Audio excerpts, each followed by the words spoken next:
Hai teman-teman, kembali lagi bersama kita mahasiswa STAI Duta Bangsa dari Fakultas Hukum Ekonomi Syariah.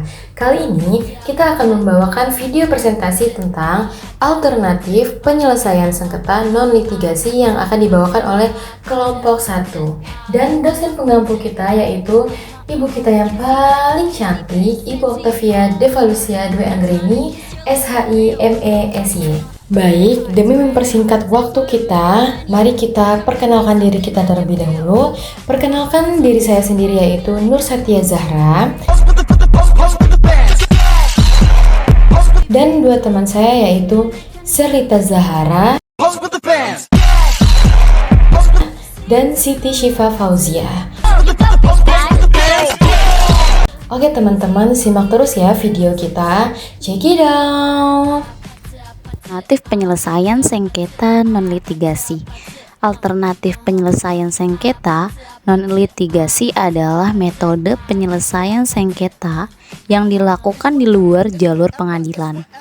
Ini menawarkan cara yang lebih cepat, murah, dan fleksibel untuk menyelesaikan masalah tanpa harus menjalani proses peradilan yang panjang dan formal. Ada beberapa bentuk penyelesaian sengketa non-litigasi, termasuk negosiasi, mediasi, konsiliasi, dan arbitrase. Selanjutnya, negosiasi. Negosiasi adalah metode penyelesaian sengketa yang paling sederhana di mana pihak-pihak yang bersengketa berunding secara langsung untuk mencapai kesepakatan tanpa bantuan pihak ketiga. Dalam negosiasi, para pihak berkomunikasi langsung untuk menemukan solusi yang saling menguntungkan. Mereka bebas menentukan syarat-syarat penyelesaian tanpa prosedur formal, lebih fleksibel, murah, dan memberikan kontrol penuh pada para pihak atas hasil akhirnya. Jika salah satu pihak tidak kooperatif, proses bisa gagal dan hasilnya tidak mengikat secara hukum. Selanjutnya, mediasi.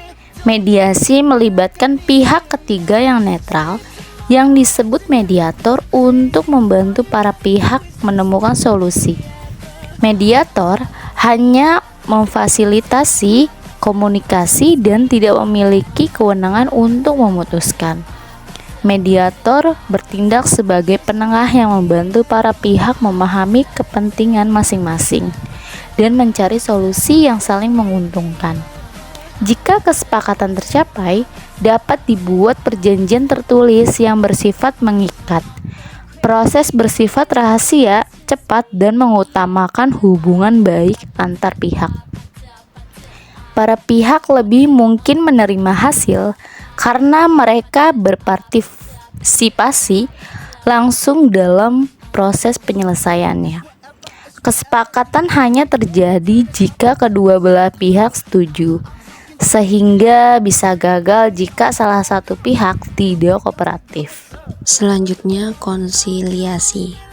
Konsiliasi mirip dengan mediasi, namun konsiliator memiliki peran yang lebih aktif. Mereka dapat memberikan saran atau rekomendasi solusi kepada pihak-pihak yang bersengketa. Pihak ketiga yang netral yaitu konsiliator berupa meredakan ketegangan dan menawarkan solusi berdasarkan penilaiannya terhadap situasi sengketa. Saran ini tidak mengikat, kecuali jika disepakati oleh kedua belah pihak. Konsiliator memberikan pandangan objektif yang dapat membantu pihak-pihak yang bersengketa memahami posisi masing-masing dan mencapai kesepakatan. Hasil konsiliasi tidak bersifat mengikat secara hukum. Arbitrase adalah proses penyelesaian sengketa di luar pengadilan di mana pihak ketiga atau arbitrator yang netral ditunjuk untuk memutuskan sengketa. Para pihak sepakat menunjuk satu atau beberapa arbitrator yang akan mendengar argumen dari kedua belah pihak dan memberikan putusan. Putusan arbitrase bersifat final dan mengikat, serta prosesnya lebih cepat dan fleksibel dibandingkan dengan litigasi. Arbitrase bisa lebih mahal daripada mediasi atau konsiliasi dan tidak ada hak banding atas putusan arbitrator kecuali dalam kasus yang sangat terbatas. Mini-trial adalah metode yang melibatkan para eksekutif dari pihak-pihak yang bersengketa bersama dengan pihak ketiga yang netral untuk mendengarkan kasus dan mencoba menyelesaikannya. Masing-masing pihak mempresentasikan kasusnya kepada panel yang terdiri dari eksekutif senior dari kedua belah pihak dan pihak ketiga netral sebagai penengah. Metode ini cepat, lebih informal daripada pengadilan dan memungkinkan solusi praktis karena para pengambil keputusan langsung terlibat. Mini trial dapat menjadi rumit dan mahal serta putusan tidak mengikat jika para pihak tidak sepakat. Baik teman-teman, selanjutnya yaitu ada penilaian netral atau neutral evaluation. Seorang pihak ketiga yang ahli dalam bidang sengketa atau evaluator netral memberikan penilaian objektif mengenai kekuatan dan kelemahan dari masing-masing kasus. Setelah mendengar presentasi singkat dari masing-masing pihak, evaluator netral memberikan penilaian terhadap posisi masing-masing dan seringkali menawarkan rekomendasi penyelesaian. Pihak ketiga memberikan evaluasi yang tidak memihak yang dapat membantu para pihak merasionalisasi harapan mereka dan mencapai penyelesaian. Meskipun evaluasi memberikan pandangan objektif, penilaiannya tidak mengikat secara hukum dan bisa saja diabaikan oleh salah satu pihak. Oke, lanjut ke slide selanjutnya teman-teman, yaitu keuntungan penyelesaian sengketa non-litigasi. Yaitu yang pertama ada biaya yang lebih rendah.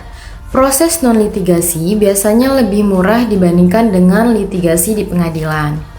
Yang kedua, waktu yang lebih singkat. Penyelesaian sengketa non-litigasi seringkali lebih cepat, menghindari penundaan yang umum terjadi di pengadilan.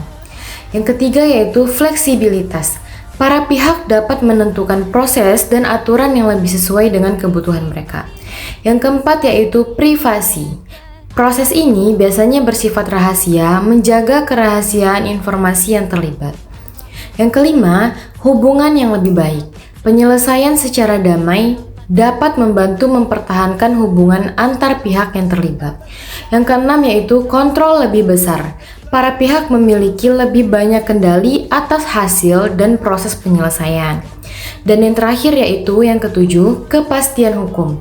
Dalam kasus arbitrase, keputusan yang diambil bersifat mengikat dan memiliki kekuatan hukum.